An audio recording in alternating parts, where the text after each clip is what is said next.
Êxodo capítulo 33.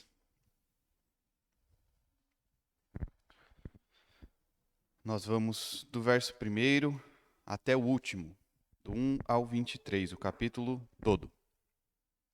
Vamos orar mais uma vez e vamos ler este texto. Pai, nós te agradecemos por este momento de escola dominical, agradecemos porque podemos nos achegar à tua casa e juntos aprendemos mais de ti. Que o Senhor haja em nós com o teu Santo Espírito, para que de fato possamos aprender e colocar tudo isso que aprendemos em prática. No nome de Jesus, amém.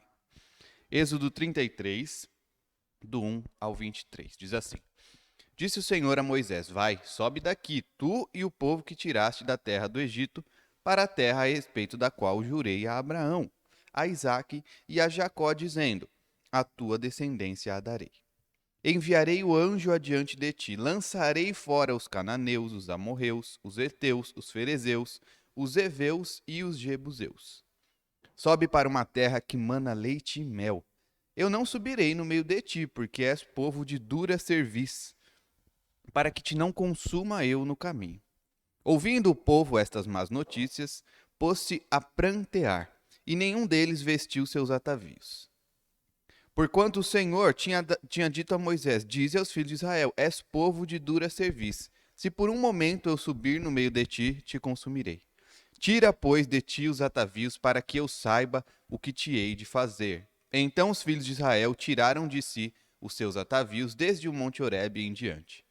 Ora, Moisés costumava tomar a tenda e armá-la para si fora, bem longe do arraial, e lhe chamava a tenda da congregação. Todo aquele que buscava o Senhor saía à tenda da congregação que estava fora do arraial. Quando Moisés saía para a tenda, fora, todo o povo se erguia, cada um em pé, à porta da sua tenda, e olhavam pelas costas até entrar ele na tenda. Uma vez dentro, Moisés na tenda, descia a coluna de nuvem e punha-se à porta da tenda. E o Senhor falava com Moisés. Todo o povo via a coluna de nuvem que se detinha à porta da tenda. Todo o povo se levantava, e cada um, à porta da sua tenda, adorava ao Senhor. Falava o Senhor a Moisés face a face, como qualquer fala a seu amigo. Então voltava Moisés para o arraial, porém o moço Josué, seu servidor, filho de Num, não se apartava da tenda. Disse Moisés ao Senhor: Tu me dizes: Faze subir este povo, porém não me deste saber a quem hás de enviar comigo. Contudo disseste: Conheço-te pelo teu nome, também achaste graça aos meus olhos.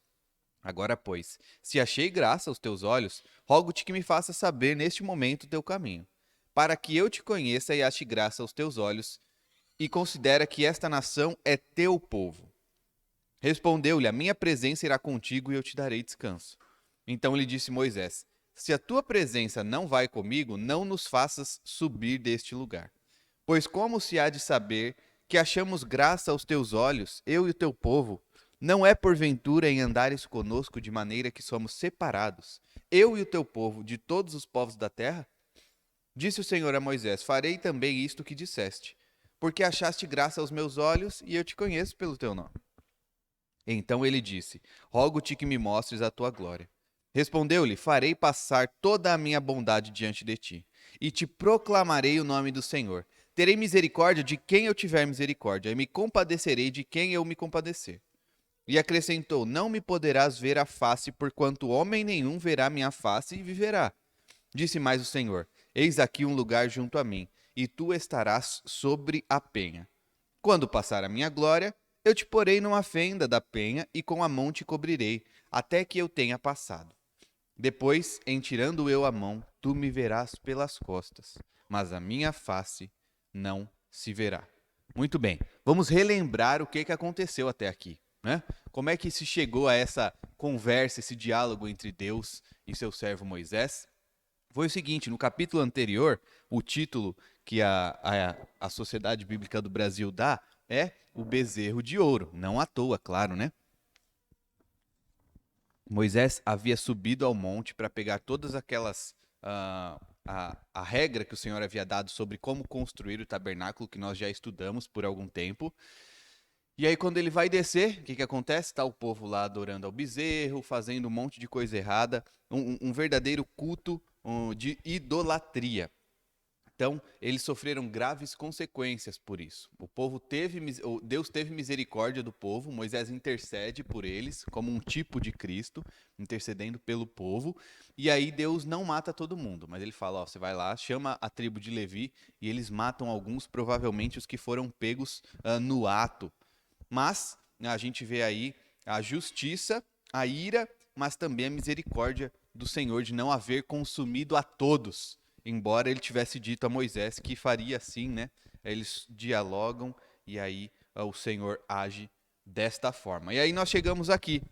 O Senhor está irado com esse povo, embora eles tenham dito-se arrependidos. Ele diz: esse povo é povo de dura serviço. Eu não posso caminhar com eles. Nós temos aqui apenas pessoas casadas ou em viés de, né? Quase, um passinho. Imagina só o seguinte: você está conhecendo a moça, ou para os moços, você está conhecendo a moça. E você vê que tem alguma coisa ali que não dá. Para você não dá. Pode ser algo simples, pode ser algo até mais complicado. Por isso que nós costumamos sempre dizer, não só por isso, porque a própria Bíblia diz, mas imagine só a união de um crente com um não crente. Isso é muito complicado, né? Como é que a gente consegue convencer um ao outro do que é certo e errado? Por meio da Escritura. Mas, poxa, se eu não creio em Deus, eu vou crer na palavra dele. Como é que vai ser esse diálogo? Como que vai ser? Complicado, né? Então, isso é apenas um paralelo para mostrar para vocês como que Deus está dizendo, esse daqui é povo de dura serviço, não vai. E aí chega até a ser um perigo de estar junto com ele, como a gente vai ver um pouquinho mais à frente. Mas vamos analisar parte a parte desse texto e a gente vai chegar aqui a algumas conclusões preciosas para nós. Vamos então começar lá do começo, o verso 1. Essa primeira parte, na verdade, né, do verso 1 ao verso 11. Lá no comecinho a gente vai ver Deus já falando como é que vai ser o negócio. Eles vão seguir o caminho para a terra prometida, mas Deus não estará entre eles. Então no primeiro verso ele fala do cumprimento da promessa. Ele lembra a quem que ele prometeu. Não, eu prometi mesmo. Eu prometi aos patriarcas. Eu prometi que ia tirar esse povo. E vou dar a terra. Eu prometi e eu vou cumprir. Então ele prometeu aos patriarcas e ele atesta. Ele fala, não, é isso mesmo. Eu vou cumprir. Ó. Vai, sobe daqui, tu e o povo que tiraste da terra do Egito, para a terra a respeito da qual jurei a Abraão, Isaque e a Jacó, os patriarcas, dizendo a tua descendência, eu a darei. Agora no segundo verso, mais especificamente, que ele diz os povos que ele tiraria dali. E ainda diz que o anjo do Senhor iria à frente. Não haveria razão para temer. Os inimigos vão ser derrotados. Porque, é claro, uma grande questão é essa, né? Como é que a gente vai chegar lá na Terra e aqueles camaradas estão lá? A gente acabou de sair da escravidão. A gente pode pensar até na tecnologia militar, né? Que armas que esses homens têm? Puxa, tem uma coisinha ali, um pedaço de pau. Não, mas o povo ali ele está preparado, militarmente preparado. Há pessoas que treinam para isso, pessoas que pensam em armas para isso, não é? Não, o povo costuma dizer que o ser humano é bom nisso, né? É bom em criar tecnologia ou em criar ferramentas para matar uns aos outros. Então ainda tinha essa questão, mas o Senhor já tinha falado, ó, o meu anjo vai adiante de vocês. Não tem perigo nenhum. A gente pode até relembrar algumas passagens, né, de quando a gente vê o anjo do Senhor resolvendo várias questões militares para o povo. Então o povo se vê ali rodeado de inimigos e fala, dessa vez não vai dar. E aí, de uma hora para outra, um começa a matar o outro, o próprio povo, e é o anjo do Senhor quem resolve a grande luta, quem resolve a grande guerra. E aí, no verso 3, então, nós vamos ver que ele ainda afirma novamente: sobe lá para aquela terra. E não é terra meia boca, não. Eu não sei quantos de vocês aí já tiveram aí mais ou menos na lida das plantações. Mas eu tenho um grande amigo, um presbítero, amigo de uma outra igreja, que falou que uma vez ele comprou uma terra. E aí falou, poxa, finalmente, né? Conseguiu, comprou uma terrinha lá para ele. Falou que queria plantar muitas coisas. Plantar árvore, plantar aquilo. Poxa, os netos vão chegar e tem árvore daquilo. E aí ele plantava e não dava certo. Plantava, não funcionava. E não foi. E aí ele pediu para ir o pessoal mais estudado, né? E aí fizeram toda a análise e ele disse que tinha um monte de cupim mais por debaixo da terra. Então ele ficou vários e vários anos tentando resolver essa questão, tirar esses cupins. E eu tô dando esse exemplo por quê? Para mostrar que aqui não tinha cupim, não. Era terra que mana leite e mel, do bom e do melhor. Coloca a sementinha lá que o negócio vai vingar, vai ser bom. Cá entre nós, importante também para o povo, né? Imagina o nosso Brasil. O nosso Brasil a gente pode dizer, é uma terra que mana leite e mel, não é? Coloca a sementinha lá que vai funcionar. Tanto é que tem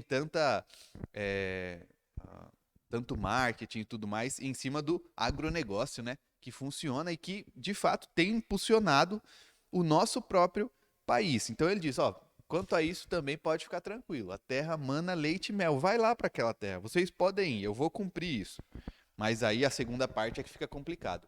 Eu não irei, não subirei no meio de ti, porque és povo de dura serviço, para que te não consuma eu no caminho. Então essa segunda parte é no mínimo preocupante, né? E o grande ponto aqui dessa segunda parte é que Deus ele é santo. Ele não poderia ir no meio do povo. Não dava. Eles já tinham visto o que aconteceu.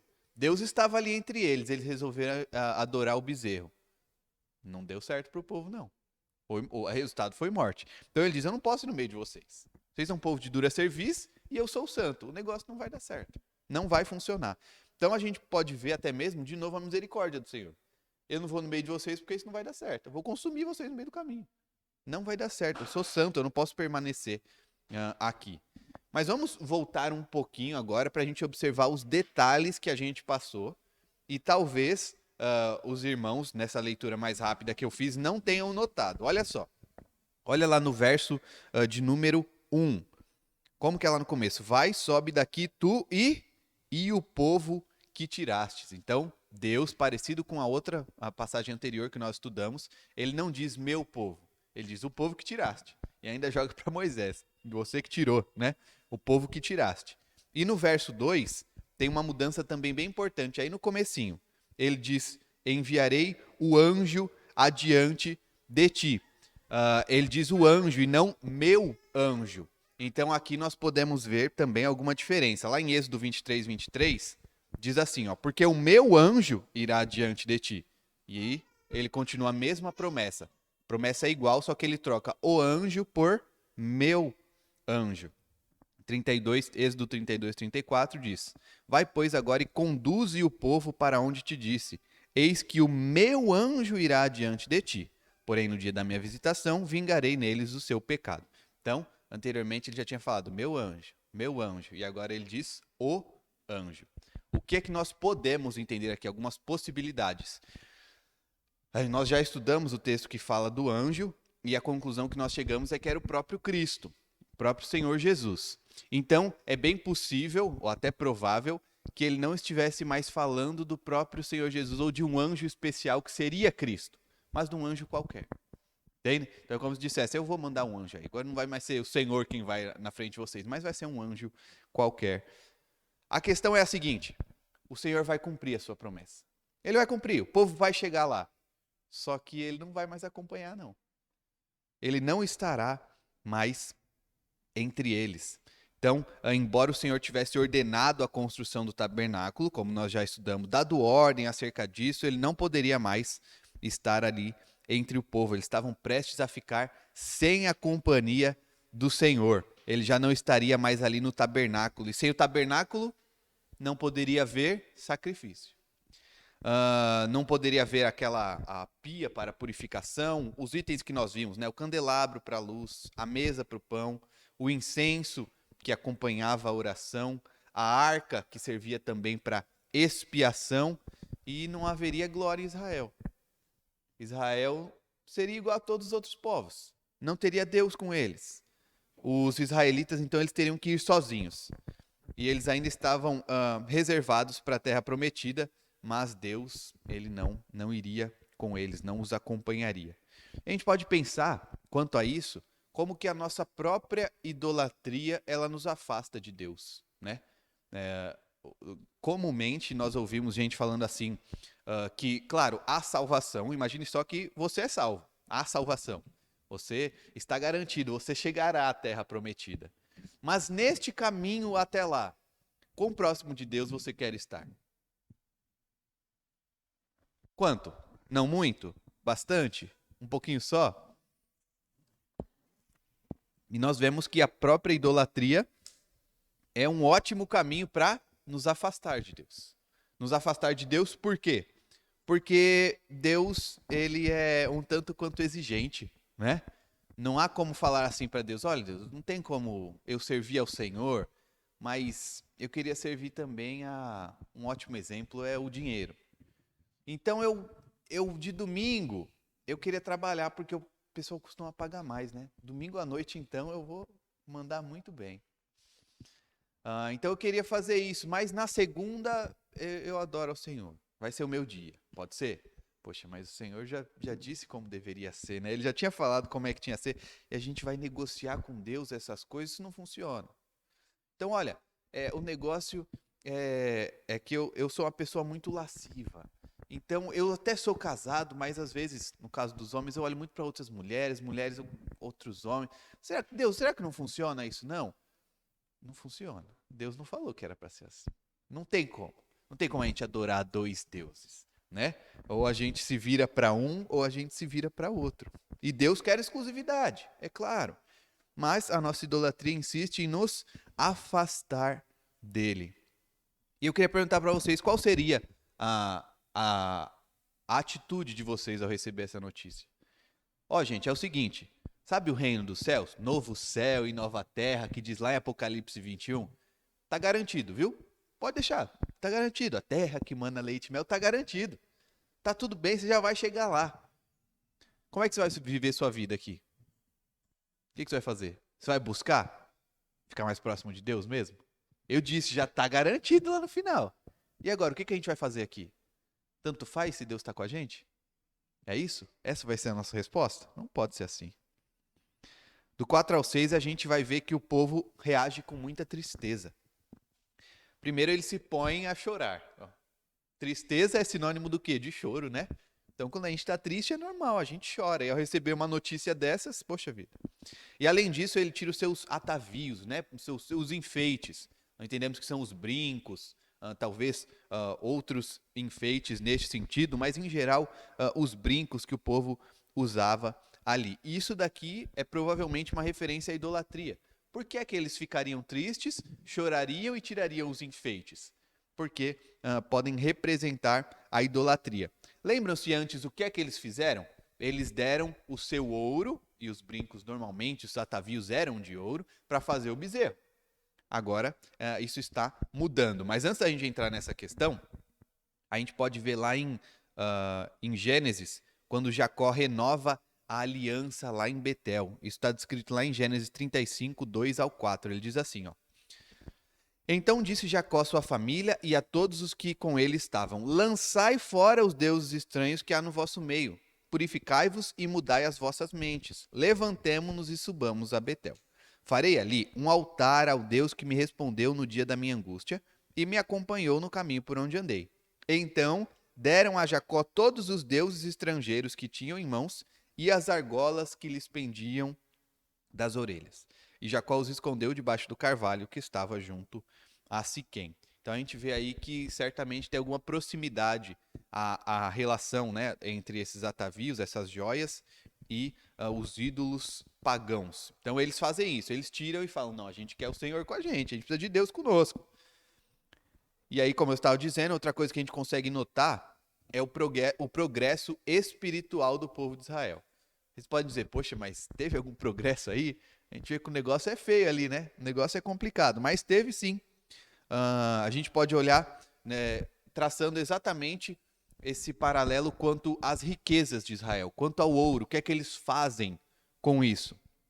Primeiramente, a gente vê eles usando para isso. Eles tiram e dão para que Arão faça um bezerro de ouro para que eles possam adorar, né? Um deus falso, um ídolo. Então, essa é a primeira ação deles. Em seguida, aqui, a gente vai ver que agora eles deixam isso de lado. Então, eles deixam o ouro deles de lado, como prova de arrependimento. Nós queremos Deus conosco, isso não nos importa. E um pouco mais à frente, a gente vai ver, na verdade a gente já olhou o que haveria de acontecer e vai acontecer de fato, que eles usam esse ouro para dar para a construção do tabernáculo. Então, anteriormente usava para idolatria. Em segundo lugar, viu que eles precisam mesmo é de Deus com eles e isso é em segundo plano. E aí o terceiro passo é o quê? Usar isso para a obra do Senhor. Fica claro, né? Essa questão. E aí eu não posso deixar de citar Mateus 6, 21. Porque onde está o teu tesouro, aí estará também o teu coração. A gente vê, de fato, isso acontecendo com este povo, com essa geração de Israel. E o Senhor também deixa claro que a ação de não acompanhar o povo é, na verdade, para a segurança deles mesmos. Novamente, ele diz: olha, eu não vou porque vai ser perigoso para vocês. A questão maior é essa, né? Como eu disse, a santidade de Deus. E aí, do verso 7 ao 11, nós temos o quê? A descrição da tenda da congregação. Que nós temos, então, essa tenda do verso 7 ao verso 11, dizendo que Moisés costumava se achegar a ela e até mesmo algumas pessoas do povo poderiam se achegar. E essa tenda, ela costuma ser confundida com o próprio tabernáculo. Isso não à toa, porque o tabernáculo e a tenda da congregação é quase como que um nome variável entre elas mesmas. Olha só, lá em Êxodo 27 e 21, está se referindo ao tabernáculo, mas se dá o nome de tenda da congregação. Na tenda da congregação fora do véu, que está diante do testemunho, Arão e seus filhos a conservarão em ordem, desde a tarde até pela manhã perante o Senhor, estatuto perpétuo será estes, a favor dos filhos de Israel pelas suas gerações. E Êxodo 40, versículo 2, no primeiro dia do primeiro mês, levantarás o tabernáculo da tenda da congregação. Por que será que isso acontece? Porque antes de construir o tabernáculo, o que era usado era a tenda da congregação. Mas a partir do momento que nós já temos o tabernáculo e Deus está no nosso meio, a tenda acaba caindo em desuso, ela não é mais necessária. De qualquer forma, vamos então focar na tenda, nesse momento, a tenda da congregação. Ela se encontra, primeiro, longe do arraial, né? Como cita, como descreve aí o nosso texto. Então, ela fica distante do povo. E a gente pode imaginar a cena descrita. Eu quero que a gente imagine o que essa narrativa disse pra gente. Primeiro, a gente tem aqui um grande líder. E aí ele é o nosso mediador. Ele já algumas vezes resolveu as nossas pendências com Deus, porque Deus queria consumir a gente, ele mediou essa questão. Então a gente vê ele se dirigindo ali para aquela tenda. Ele vai andando e nós olhando só de longe, falando: olha, Deus não quer ir conosco, o negócio vai ficar feio para o nosso lado, não dá certo isso não. E ele está indo lá resolver a questão. Então ele entra na tenda e aí uma nuvem cobre. Então a gente vê ele entrando lá de costas, entrou, vem uma nuvem e cobre. Agora a gente não consegue mais ver nada. Mas a gente sabe o que essa nuvem significa. Ela representa a própria presença do Senhor ali entre eles. Então a nuvem cobre, mas a gente sabe, Deus está ali. Então o povo faz o quê? E nós deveríamos fazer também, tendo essa oportunidade, adorar a Deus. O Senhor está ali, vamos aproveitar agora, vamos adorar Ele. Ele está ali, ó, diante dos nossos olhos, vamos adorar a Ele. Eu digo, Ele está diante dos nossos olhos, só que mais à frente a gente vai ver. Ninguém pode ver a face do Senhor, né? E, voltando a essa questão, é por isso que Deus se mostra de algumas outras formas. Mas aí no verso 11 a gente vê o mais surpreendente, né? O que acontece lá dentro da tenda. Moisés fala diretamente com Deus. Nesse momento isso é muito estranho. Falar diretamente com Deus. O próprio Senhor veio até ele e ele pode falar. Eu já falei isso aqui várias vezes, eu não vou ficar falando de novo. Mas a gente tem essa mesma oportunidade. Naquele momento o povo ficava: olha só, ele fala diretamente com Deus. E a gente pode também agora falar diretamente com o Senhor por meio de Cristo. De forma comum, né? O próprio texto fala como uma conversa entre amigos. Imagina só como a gente conversa aqui. Então depois da escola dominical, depois do culto, a gente sempre conversa alguma coisa, fala daquilo, fala disso. Mesma questão. Moisés estava ali, ó, olho a olho, face a face, falando com o Senhor. Lembrando que essa expressão face a face é somente uma expressão, não era a própria face do Senhor, né? A gente vai ver isso logo em seguida. Então esse relacionamento que nós podemos ter com o Deus Todo-Poderoso, é bom lembrar disso, é o Deus Todo-Poderoso. Esse relacionamento de conversar, de falar. ele é também o relacionamento que Deus quer que nós tenhamos com ele. O próprio Deus quer isso. Então a gente não pode deixar de lado e esquecer, não, mas... E aí tem até a questão, que é uma questão válida. Poxa, mas Deus sabe de todas as coisas, né? Ele é todo poderoso. Por que eu tenho que falar as coisas para ele? O que será que eu tenho que contar para ele, né? Para quê? É uma questão também de relacionamento. Como é que a gente constrói o relacionamento? Tem aqui alguns irmãos há mais tempo, casados há mais tempo que eu, e novamente, o casamento é um bom exemplo de relacionamento. Como é que a gente faz para crescer, para resolver as questões de relacionamento? Tem que conversar, não tem não? Às vezes pode até ficar meio brabo, falar, agora eu não vou querer conversar. Mas uma hora, outra hora, vai ter que falar. Vai ter que conversar, vai ter que sentar e conversar, não é? É assim, é relacionamento. Relacionamento a gente constrói desse jeito. Estando junto, conversando, diálogo, falando. E assim também é entre nós e Deus. A gente não pode abrir mão disso. A gente não pode imaginar que isso é algo secundário ou coisa nesse sentido. Então, a partir do 12, a gente vai ter o acesso a esse diálogo, né? Nós entramos agora no diálogo entre Deus e o próprio Moisés. A gente vai dividir ele em 3 partes, irmãos. O diálogo ele vai do 12 até o final, mas a gente vai dividir em 3 partes. Cada uma começa com o quê? Com Moisés pedindo alguma coisa a Deus. Todas essas partes. Então, primeiro do verso 12 ao 14, ele pede algo para si mesmo, como um mediador. Então, do 12 ao 14, o primeiro pedido ele pede algo para si mesmo. O segundo é do 15 ao 17. E ele pede algo para Israel como o povo de Deus. E por último, do 18 ao 23, ele pede algo para si como um homem que entende sua necessidade de Deus. Então vamos ver. Primeiro pedido lá, do 12 ao 14. Moisés, ele quer saber quem que vai com ele. Porque é isso mesmo que eu havia falado aos irmãos. Olha só o que ele diz no 12. Disse Moisés ao Senhor, tu me dizes, faze subir este povo, porém não me deste saber quem has de enviar comigo. Ele quer saber quem que é que vai comigo. Quem é esse anjo aí? Agora, se não é o anjo, quem é esse um anjo? Se não é o seu anjo, né? Deus diz meu anjo. Quem é esse anjo aí que o Senhor vai enviar? E aí no 13, antes da resposta, Moisés vai fazer ainda mais um apelo. Ele clama para saber os caminhos de Deus. Ele clama para conhecer os caminhos do Senhor. Ou seja, ele não queria apenas receber ordens. Ele não queria apenas receber ordens para passar para o povo. Ele queria conhecer a razão disso. Ele queria saber o que Deus quer. Por quê? Como que ele quer isso daqui? Qual que é o caminho? Qual que é a razão disso? Isso também é parte do relacionamento. E o próprio Cristo vai dizer, lá em João 15, versículo 5, eu sou a videira, vós os ramos. Quem permanece em mim e eu nele, esse dá muito fruto. Preste atenção na última parte. Porque sem mim nada podeis fazer. Então o próprio Moisés se derrama diante do Senhor e mostra. E ele quer conhecer as razões, ele quer saber mais do Senhor. Uma questão, de novo, de relacionamento. E a resposta do Senhor é positiva. Esse primeiro pedido, ele recebe uma resposta positiva. O Salmo 103, versículo 7, Davi vai falar assim, ó, manifestou os seus caminhos a Moisés, a primeira parte, e ele diz ainda, e os seus feitos aos filhos de Israel.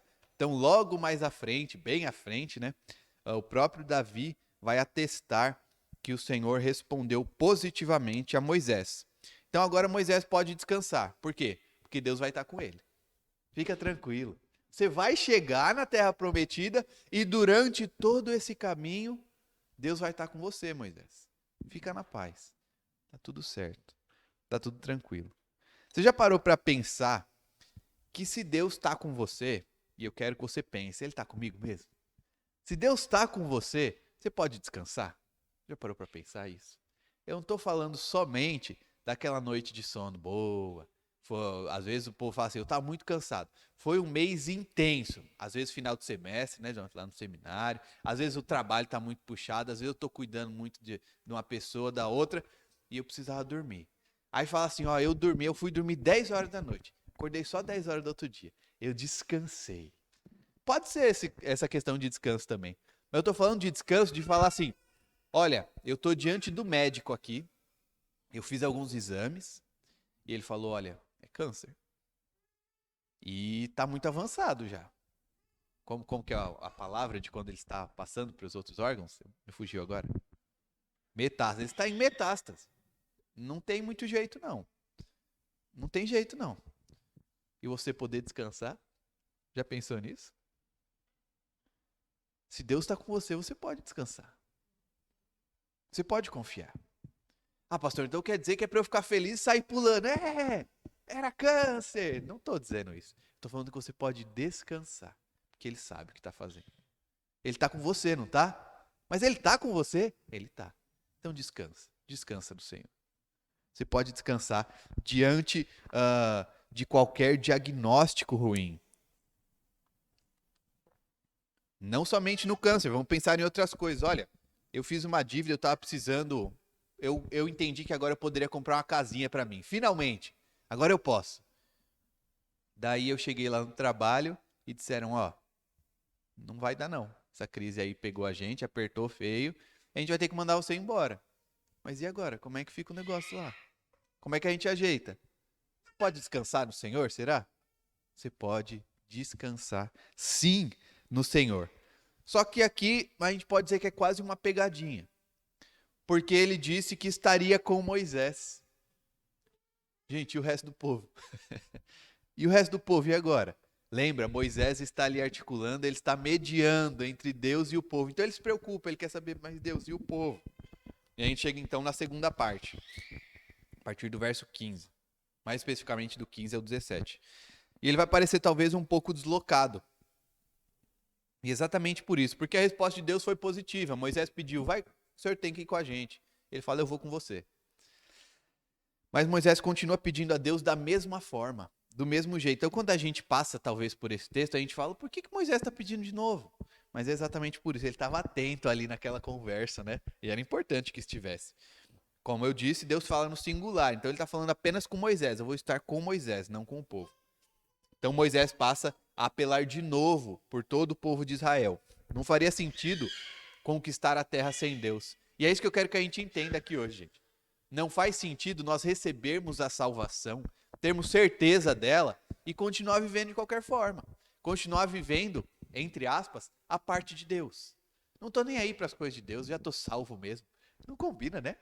Não faz sentido. E não pode ser assim, meus irmãos. Não pode ser desse jeito. Então Moisés entende isso e agora ele lembra que não faria sentido conquistar a terra e ser somente mais um povo qualquer. É isso que ele vai dizer a Deus lá no verso 16.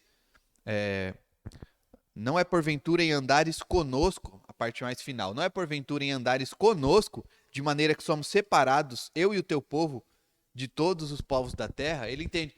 Imagina a gente, imagina nós, imagina a igreja de Cristo. E isso tem uma implicação muito séria no nosso tempo. Quando a gente fala que a gente é da igreja, quando a gente é da igreja de Cristo, as pessoas às vezes olham estranho pra gente. Por quê? Porque normalmente o que as pessoas veem é uma igreja que, sinceramente, está à parte de Deus. Está à parte de Deus. Não está vivendo aquilo que ele disse que a gente deve viver. Nem conhece a palavra dele direito. Cita uma coisa ou outra fora de contexto. Fala que a gente, às vezes, tem até que enviar boas energias um para o outro e coisa nesse tipo.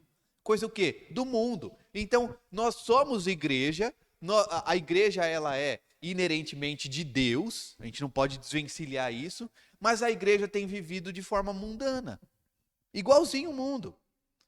É por isso que, na cabeça das pessoas que ainda estão no mundo, não dá para entender.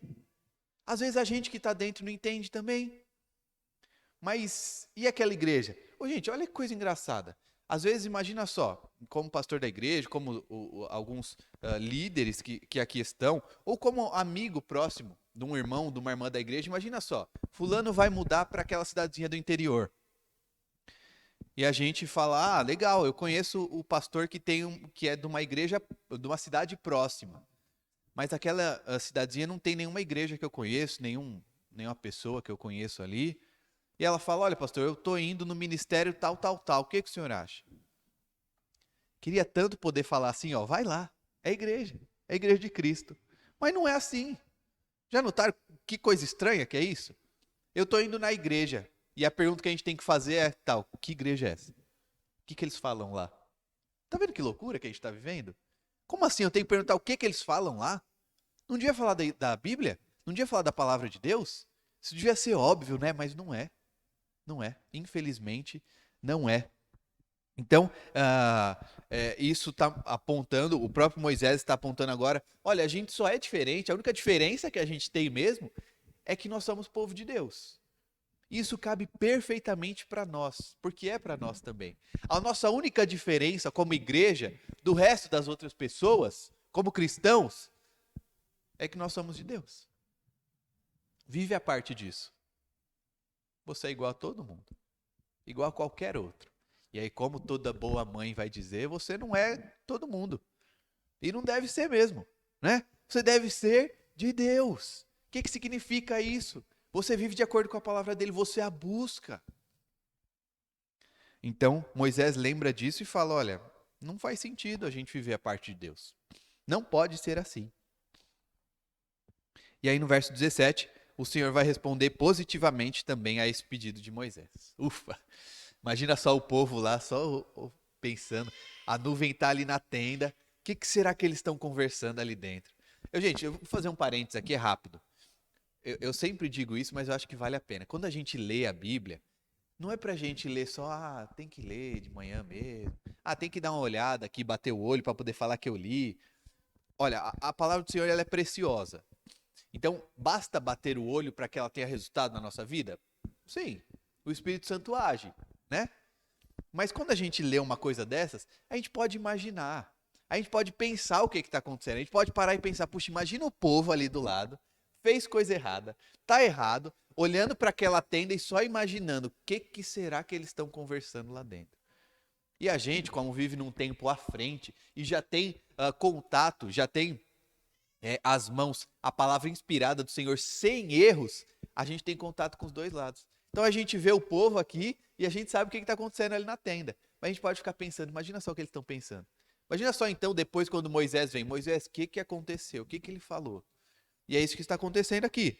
Então, menos mal, ou muito melhor, o Senhor deu resposta positiva. Bom, então tudo bem, eu vou com Moisés e eu também vou com o povo, eu estarei com eles. Né? O verso 17 diz, vamos ler. Disse o Senhor a Moisés, farei também isto que disseste, porque achaste graça aos meus olhos e eu te conheço pelo teu nome. E a partir do verso 18, a gente vai chegar à nossa questão final aqui, que é o quê? A terceira parte, o terceiro pedido de Moisés. Certamente quando a gente vê Deus atendendo a esses pedidos de Moisés, eu pelo menos já penso assim, olha, já tá bom, né? O povo tá todo errado. E aí Deus falou, não, eu vou com você, Moisés. Eu vou com você, vou com o povo também. Daí a gente fala assim, já tá bom, né? Puxa vida. Deus já, não é a expressão mais exata, mas a gente pode dizer assim, Deus já quebrou um galho muito grande, né? Ele falou, não, eu vou com vocês. Só que Moisés pede ainda mais. E ele vai pedir uma coisa, como eu já disse, mais pessoal. Ele quer ver a glória de Deus. Ele quer conhecer mais a esse Senhor, ele quer enxergar. Claro que, de certa forma, Moisés já tinha visto a glória de Deus, né? Já tinha. Algumas vezes ele estava vendo ali naquele momento, inclusive. A gente pode lembrar de algumas passagens. Primeiro, lembram da sarça? Imagina só que episódio engraçado, né? Uma sarça pegando fogo, ela não se consome. Qual a primeira atitude? Eu vou lá ver, né? Quero saber o que está acontecendo ali. Isso, na verdade, é claro, o próprio Deus chama a Moisés, né? A gente vê também que ele foi coberto de glória quando subiu ao topo da montanha e entrou na nuvem da presença de Deus. Pensou? Coisa maravilhosa, está descrito lá em Êxodo 24. Também ele viu a glória de Deus naquela reunião de quando a coluna desce, né? A coluna de nuvem desceu do céu, especificamente aqui onde a gente está vendo. Então, algumas vezes, Moisés tem acesso a isso. Ele vê a glória de Deus. Mas ele foi mais específico, mas eu queria ver o Senhor mesmo. Eu queria ver só a nuvem. Eu não queria ver a sarça ardendo diante do seu poder. Eu queria ver o Senhor. Então, a gente vai ver aí no 19 e o 20, que agora, anteriormente, ele conseguiu um 100%, né? O que ele pediu, o Senhor deu. Mas agora foi diferente.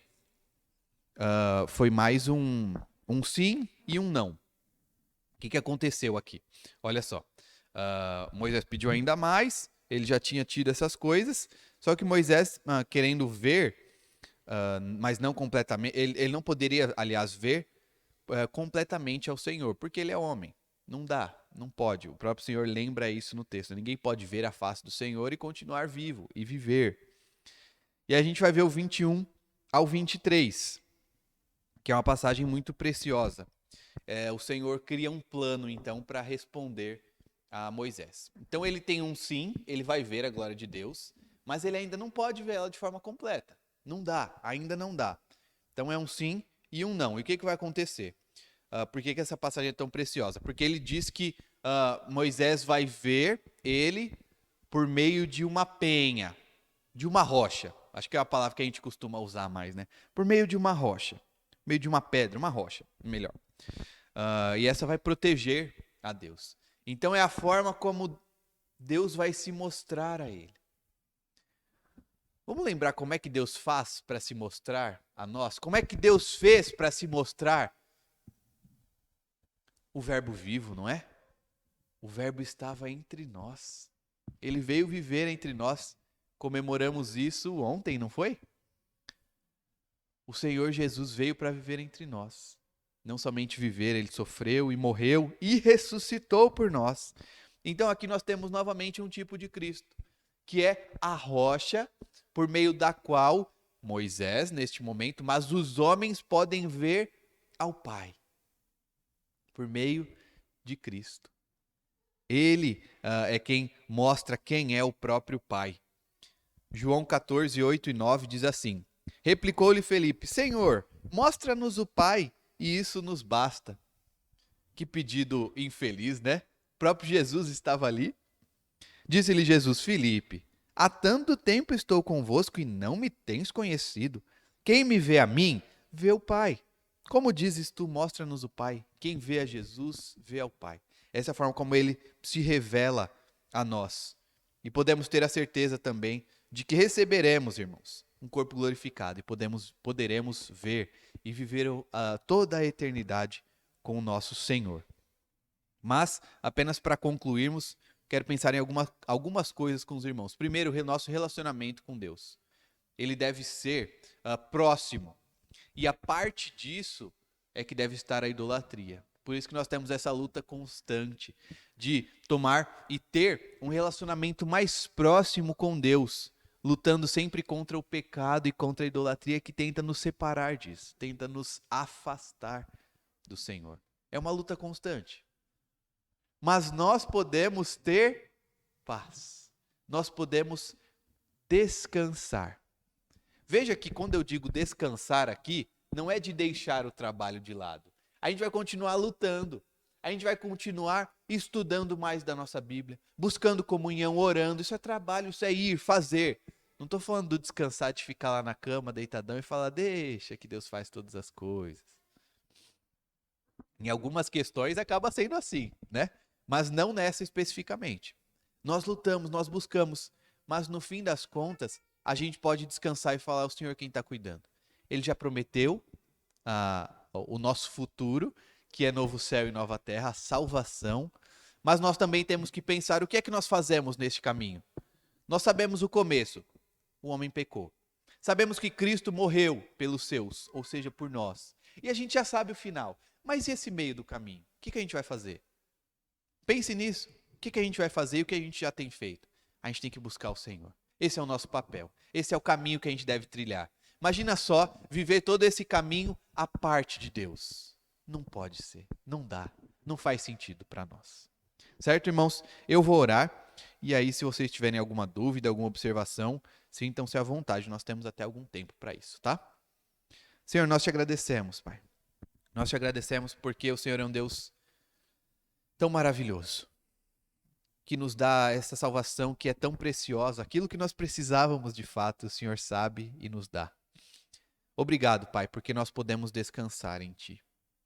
Obrigado porque o Senhor nos dá a certeza da salvação e porque nós nem mesmo podemos perdê-la. Obrigado, Senhor, porque é o Senhor quem cuida de nós e nós podemos ver isso no fim das contas. Que nós não nos esqueçamos desse fato. Que não caiamos e não venhamos a buscar algum ídolo, nem que seja nós mesmos. Mas fazer a tua vontade acima de tudo, de todas as coisas, Pai. Nós clamamos ao Senhor que o Senhor continue conosco. Nós clamamos ao Senhor que o Senhor coloque no nosso coração uma vontade incessante de conhecer mais de Ti e de estar mais próximos do Senhor nesta jornada que nós temos até voltarmos ao nosso lar. É o que nós pedimos no nome de Jesus. Amém. Irmãos, alguma